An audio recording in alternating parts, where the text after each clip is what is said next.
And good morning, ladies and gentlemen, boys and girls. VJ Verna Husky, the Big Vanilla Funny here on Infanity TV for your not Friday edition of The Brace, but your Monday edition of The Brace. Doing a little changing around here, man, after some mishaps last week. But we are back. Great show for you guys lined up today. We're going to talk NFL Combine. We're going to talk some college stuff, and college coaches I think may be on their way out and probably should be out. And then we'll all definitely wrap up the show with always the good Breaks University, good stuff going on right there too, man. So y'all sit back and get ready for your Monday edition of The Breaks.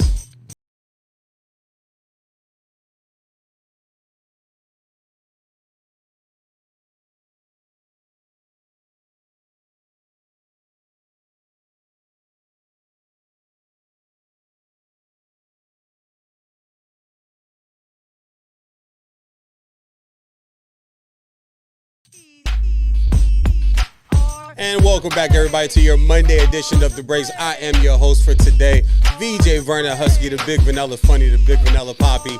And don't forget to go to Infanity TV on our YouTube channel and subscribe, man. The numbers just keep going up like a fighter jet. Y'all see I got the Top Gun thing on. I'm calling myself right now the Top Gun, the new Top Gun in sports talk. So let's get right back into The Breaks. And we're going to start off with some NFL news. Now, we all know this past weekend was the biggest thing in any offseason of any sport other than a draft, which was the NFL Combine that went down in Indianapolis, Indiana. And the talk all year is about the receivers. The O-line is deep. You got a guy that broke a 40 record and Worthy. We'll get into him. But the topic, like it always is in football, are the QB1s, the quarterbacks, the play callers, the position that I think is the hardest to play in sports, and it is the most important position in sports. So we're going to start off. I don't have a lot of notes here. We don't have a lot of time here. You guys are all going to see also two episodes of VJ Said What I Said this week. I'll be back on The Breaks on Friday. I'll break this down more, but I want to get into it because this just happened over the past weekend. So let's start off with Drake May. And this is in no order, guys. These are just how I wrote it down and how I'm reading it off to you. All right. So Drake May at the University of North Carolina is getting a lot of pub because of his ability to move. He was running Mac Brown's offense down there in Chapel Hill. I was a firm believer that if he could have come out last year, not just come out this year, if he could have come out last year, he was a lock, probably 1 or 2 pick. He would have been right there with BY and Stroud, where went to North Carolina, Carolina Panthers and Charlotte, and the Houston Texans.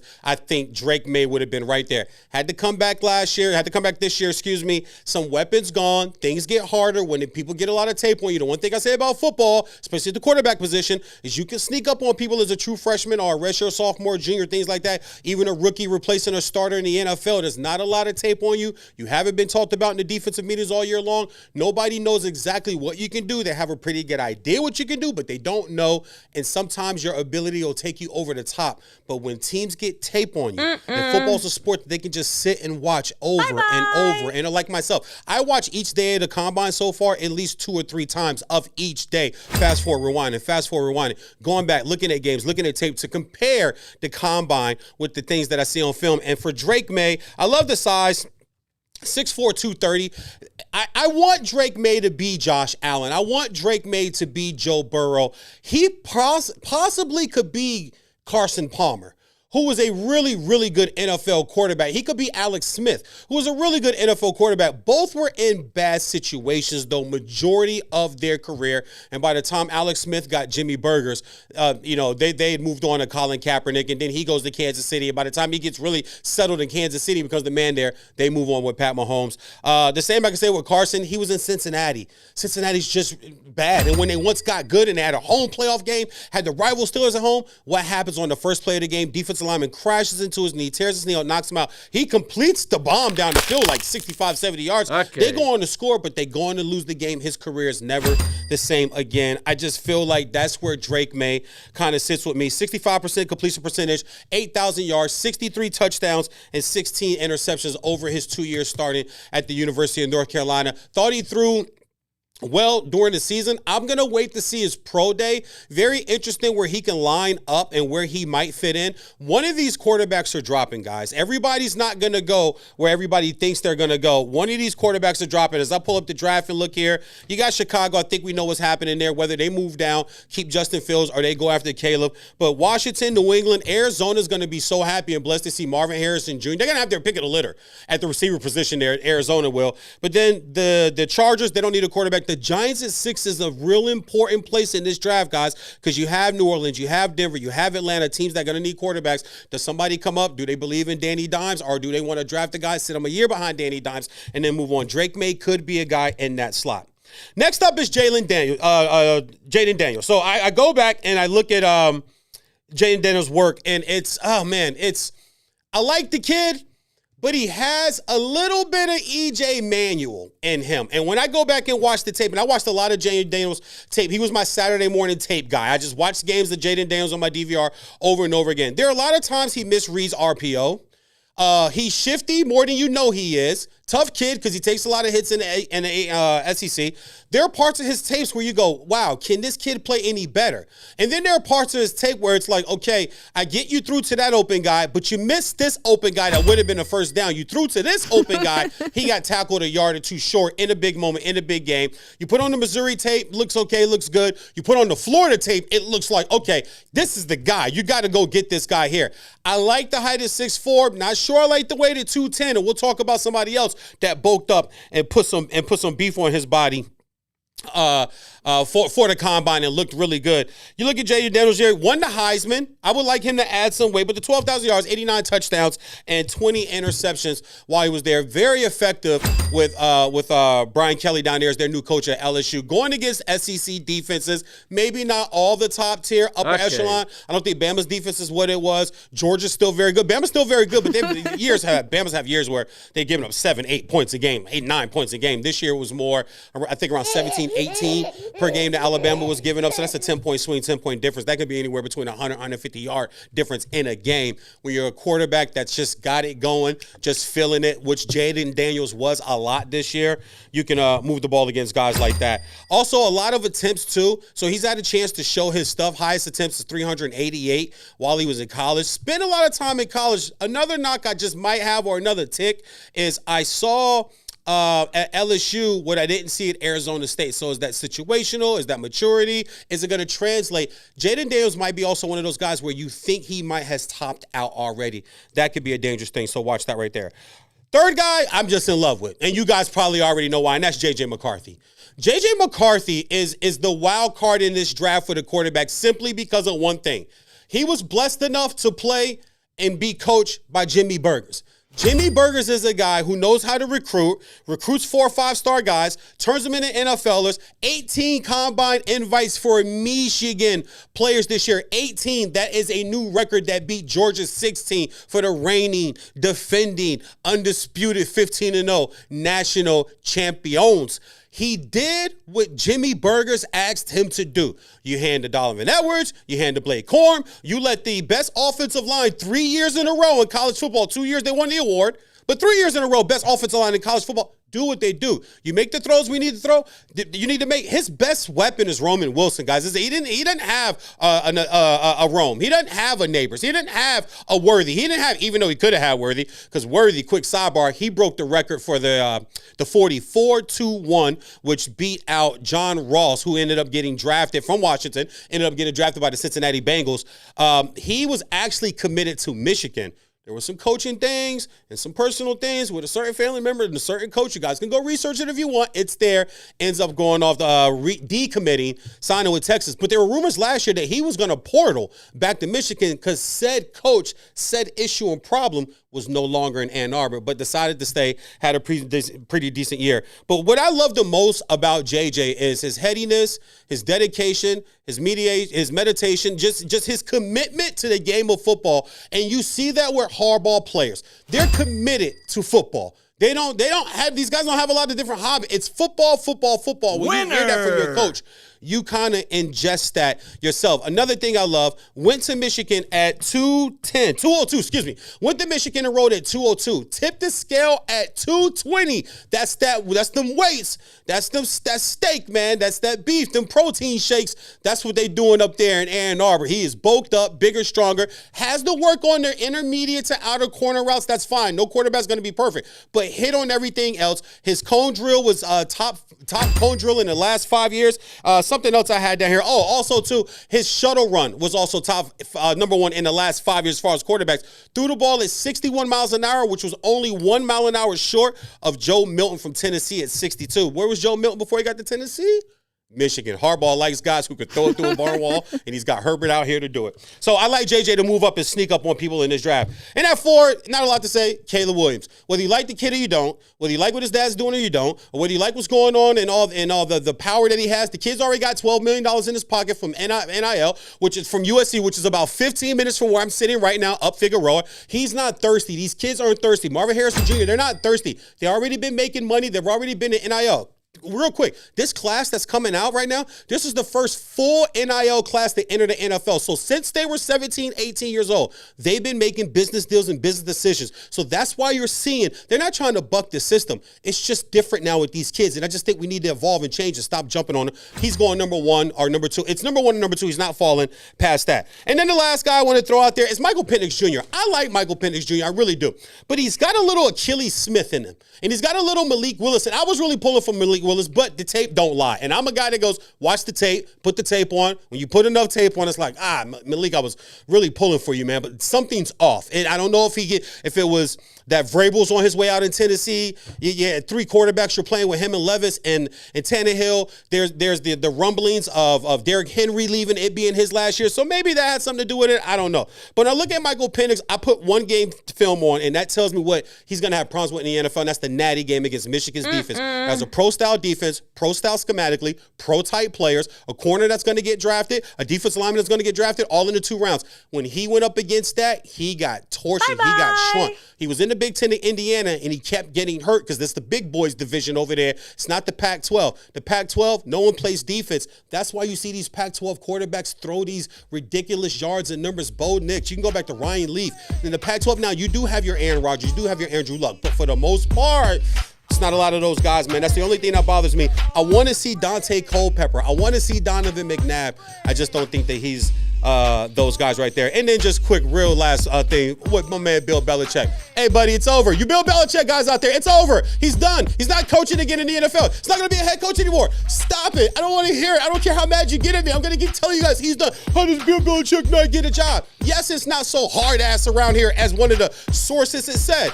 Don't he look like a hard ass? He never looks like he's happy. When last time you seen him smile? When last time you seen him laugh? Please, man. All right, that's some football news, some quarterback stuff for you guys, man. We'll get into it as the draft moves on, and I keep hosting the breaks. Also, VJ said what I said. We'll get deeper into it. Sit tight. When we come back with Breaks University, I want to talk about 2, maybe 3 coaches that it might be time to say bye-bye. All that and more come up on your Monday edition of The Breaks. VJ Vernon Husky, y'all sit tight, man. We'll be right back. Hey everyone, I'm Neko Gumike with the LA Sparks, and you are watching Infanity Television.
Profanity Nation. Profanity Nation.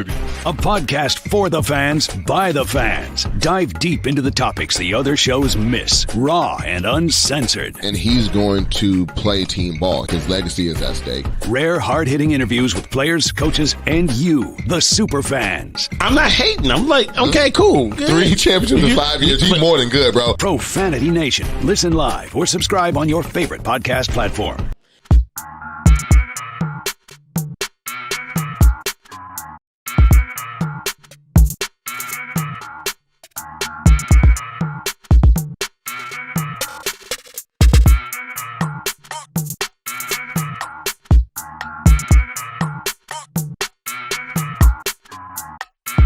What's up, y'all? It's your girl, Chanel Gwimike, and you're watching Infanity Television. Boom.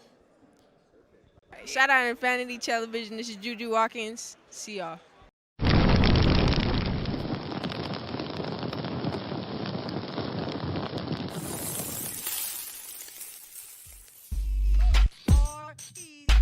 And good afternoon, ladies and gentlemen, boys and girls. Welcome back to The Breaks. All right, so let's get right into Breaks University, one of my favorite segments. And I want to take this time to talk about 2 coaches, and then I'll add a third on the back end that I believe they mean well.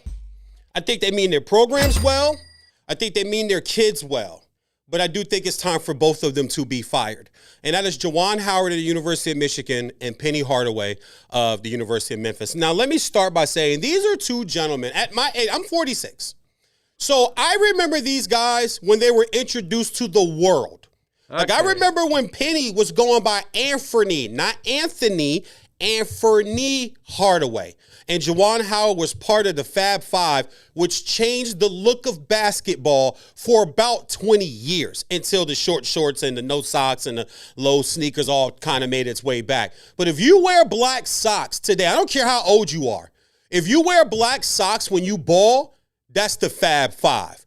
You shaved your head when you was a teenager, when you bald, that's the Fab Five. When you wore shorts, if you still ball in shorts that are 4 inches below your knees, that's the Fab Five. Winner! The Fab Five changed basketball. They were a culture. The Fab Five was a paradox shift in basketball. And so was Anthony Hardaway, because Anthony Hardaway, coming out of Memphis, came out of nowhere that year. Ended up going high to the Orlando Magic, teaming up with Shaq. We're not talking about his pro career. You guys have known how that's gone. But when Penny was coming out of school, we had seen the 6'8" point guard and Magic Irvin Johnson who could pass. You know, Magic, Magic was showtime. Like Magic and Bird, national championship game. Then they're playing in the NBA Finals 2 years into their NBA careers. They're going head-to-head still, and then their run through the 80s. So we had seen that. What we hadn't seen was a point guard, 6'7", 6'8", crazy, stupid handle. Magic can really get out on the post. Magic used to back down guys. Magic didn't have handles, what we call now like handles. Magic didn't have that. He was smart, but he was also bigger than all the guards that guarded him. Penny then had handles. Penny had explosion. Penny had hops. Penny could give you 50, 45, 42. Watch Shaq's doing his thing. Or in college, leading his team in a push in the tournament, knocking off some big dogs basically by himself. He was Carmelo Anthony at the point guard position. So Penny and Juwan Howard are parts of cultures of my childhood and life. And as I get older, we're losing that. And we'll get to a special gentleman later on the show who we just lost, breaking news yesterday in the sports world. But now when I look at them as head coaches, I look at University of Michigan and I look at Memphis, and I think it's time. Juwan Howard, we'll start there with Michigan with Juwan Howard. Juwan Howard's had really one good year there. And I did see a report where he's getting support from some of the people there in the athletic department, in the basketball program, that we got to stick in it. It's been a bad year, but we'll bounce back, yada, yada, yada, all that good stuff. But at the end of the day, 131-60 at a 68% winning percentage. He has 0, okay? He has one, conference championship in the regular season, but he has 0 conference tournament titles. So he hasn't won the Big Ten title. The Big Ten title has eluded them when they play for 4 or 5 days in the conference championship. NCAA tourney 2 times. He's 5-2. Most of those 5 came in that 1 year with their run. No Final Four appearances. He's only had one 20-game win season since he's been in Ann Arbor. That's a problem.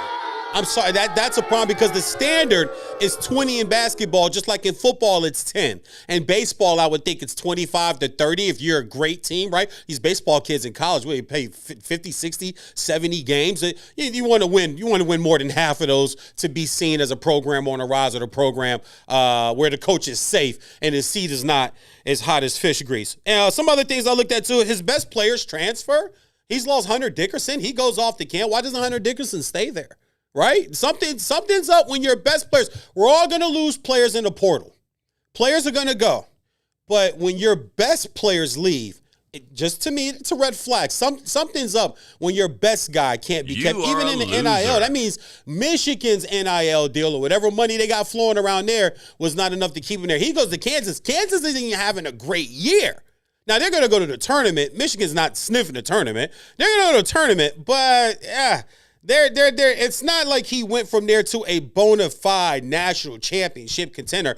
I don't think Kansas gets to the Final Four. Okay. Kansas might not get to the Elite Eight. So I think there's some questions there even with Kansas, but you lost that guy there. We switch over here to Penny. Penny's trying everything he can. I think Penny is one of those coaches that he just wants to coach. And he doesn't really want to worry about a lot of the other, things that are going on there. Because there's a lot of academic stuff there. There's players that are eligible to play. He never got a chance to use Weissman. You saw how that's affected his NBA career. He couldn't get off the bench and go to state. They traded him to Motown. He can't get off the bench in Motown. He's getting a bunch of DNPs there. If you look at Penny's record overall, 131-60, 0 conference championships. He has 1 conference tournament championship there. He's 1-2 in the NCAA tournament. He's only been there twice, 0 Final Fours. Highest ranking is 9th, preseason 14th and 12th. And he's really had one big-time NBAer, and that's Weissman, and that just didn't work out. And that is over in the American Atlantic Conference, the AAC Conference. So I do think it's time that both these programs take a look at their head coaches, take a look at their leaders, and it just might be time to move on. I understand they came back to their alma mater. As I started this segment, I know they mean well.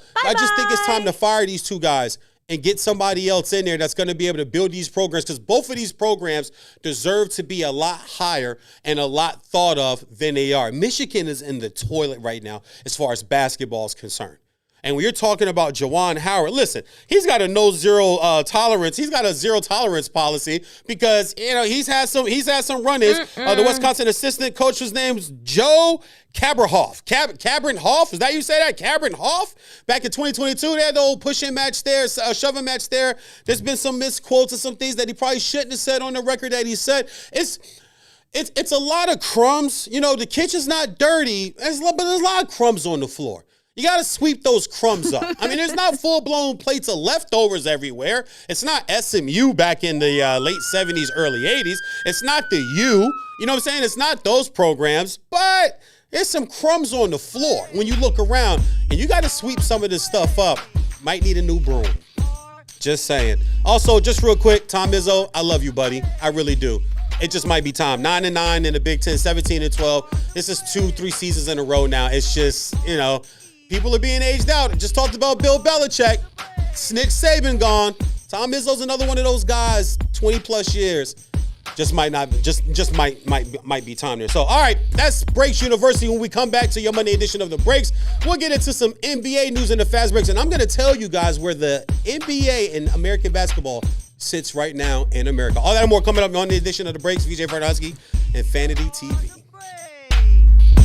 Hey everyone, I'm Neko Gumike with the LA Sparks, and you are watching Infanity Television.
Profanity Nation.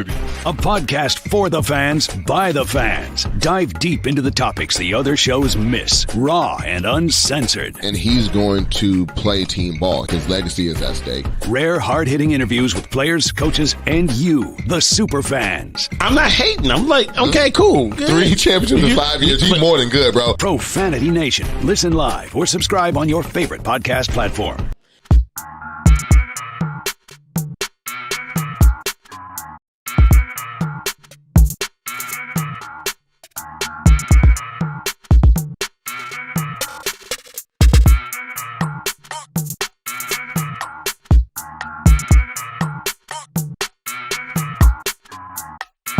What's up, y'all? It's your girl, Chanel Gwimike, and you're watching Infanity Television. Boom.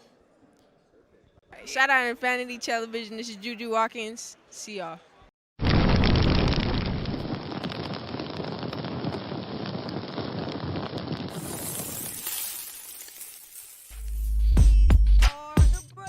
What's up, everybody? Welcome back to The Break. So let's finish up real quick with Fast Break, one of my favorite segments here. And I want to start with American basketball, and that's what we're going to finish up with today's show. American basketball. Get your pencil ready. Get your recorders ready. Tape out your tape recorders. Set your DVRs for this take I'm about to give right here. American basketball is at an all-time low. In my years of living and watching American basketball, I've not seen a worse brand of basketball that we are now witnessing in the NBA, high school, college than we are today. Even with LeBron getting 40K, even with Caitlin Clark breaking the all-time NCAA scoring record, Juju Watkins right down here in Figueroa doing her thing as a true freshman at USC. You get in the men's, you got the Tar Heels, you got Duke back this year, you got Kentucky looking good, Tennessee, Houston, Alabama, UConn, the defending NCAA champion. None of this is making anything look good. And then you look at the NBA last night, just last night, the Celtics beat the Golden State Warriors by 52 points last night. I get it's the last game of a West Coast swing and all of that, but you got to show up better than that when you can just lay down and go, all right, it's just not our night. We're not going to guard certain guys and just let them go off. That's a bad brand of basketball. But I say all this because something came across my phone the other day. If you guys aren't paying attention to Group D of the FIBA qualifiers for the 2025 tournament, not many of us are, but the USA, for the first time in 53 years, lost to Cuba. Bye-bye. Lost to Cuba. Cuba shouldn't beat us in anything. I don't care, even baseball. They shouldn't beat us in nothing but making those great cigars that come from down there. And some of the honey dips that come up from down there, they just as fine as some of the American women. Y'all know what I'm talking about. But Cuba should not be beating us in basketball. 81-67. This happened down in La Habana, where 9 NBA players on the roster, including guys like Stanley Johnson, former Pac-12 Freshman of the Year, lottery pick by the Pistons. Bye-bye. Elfrid Payton Jr. was on some playoff teams, hit some buckets for some teams. Jordan Bell and Dante Burton. I don't even know who Dante Burton is. I'm going to be honest with you guys. I'm a sports guy, but sometimes I don't know everybody. I don't know everybody. Who? Jordan Bell? Is that the Bell that was with the Warriors? Is that Jordan Bell that they're talking about playing on team? Losing to a guys, Pedro Bambino went 19-5, and Marcos Chacon went 11-4. This is bad, man. We can't be losing to Cuba in basketball. Are you out of your mind? This all goes back to very little competitiveness in USA basketball, very little hard-nosed coaching because players get coaches fired now. So you can't coach kids hard anymore. The tough coaches are Rudy Tomjanovich, Pat, Larry Bird, Phil Jackson, Jerry Sloan, George Karl, and my man Chuck Daly. Hard-nosed, tough coaches. The Van Gundys. Well, Jeff, I don't know about Stan. Maybe everybody's believing Shaq. Shaq did say he was soft. But Jeff Van Gundy, hard-nosed coaching. Mark Jackson, hard-nosed coaches. Don Nelson, hard-nosed coaches. Rick Carlisle, hard-nosed coach. Those coaches are going away, man. And that's affecting the game. This all points to leadership. One of my words of the day, I believe it was last week, Adam Silver. Adam Silver is as spineless as a commissioner. Lets players tamper. He wants to be the players' friends instead of leading the league like he's supposed to. Adam Silver is the parent that's surprised that your kid was brought home by the police officer because he was stealing bubble gum from the local 7-Eleven, but you're trying to be his friend. You're more worried about playing video games and playing Madden with him than studying for a test, helping him get his academia up. I tell my kids all the time, I'm not your friend. I'm your dad. I'm your father. I'm your leader. I'm the one you're supposed to look up to. I'm your provider. I'm your protector. That's what the commissioner is supposed to be. Even though they work for the owners, you're trying to buddy too much with the players. And then you look around and now he's the loudest mouth. Oh my God, something's wrong with the league. Yeah, you. The leader. Leadership matters, people. Come on. Basketball is crazy nowadays. Are you kidding me? 52-point win margins. We're losing to Cuba in basketball. Now they're trying to send everybody to the Olympics. This old dude shouldn't even. Bron, Steph, Durant, why y'all going over there? Y'all won y'all gold medals before. Let some younger boys get back in there, man. The world's catching up. They're just catching up. It is what it is, man. At the end of the day, you got to just be better, have better leadership. That's our Monday edition of The Breaks. I appreciate everybody for tuning in. Don't forget, y'all, go over to Twitter, man. X, whatever you call it, Instagram. Follow me, The Big Vanilla Funny. Also, Infinity TV, YouTube TV, man. I'll be back Friday this week for another episode of The Breaks, man. We appreciate all you guys. Stay blessed. Hug and kiss your loved ones. Peace.